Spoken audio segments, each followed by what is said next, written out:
how to use the Studio Ghibli filter on photos. Hello everyone, welcome to this channel. I'm Emily and I'm here to help you out today. So without any delay, let's get started. So first of all, make sure you have stable Wi-Fi connection on your device. After that, launch your Google Chrome browser. So as I've already launched the Google Chrome browser and I've searched for ChatGPT, here you can log into your account. Now, under the message box, here you can see the option of plus icon. So tap on the plus icon. Now tap on the photo library over here and then select any picture over here. Then tap on done and tap over here to write a message that turn this picture into Ghibli Studio image.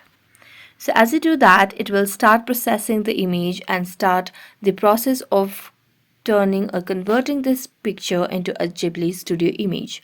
So make sure you have stable Wi-Fi connection on your device. And here as you can see, it has converted and used the Studio Ghibli filter on the photo that I've posted. So that's it. Thank you so much for watching this video and see you next time.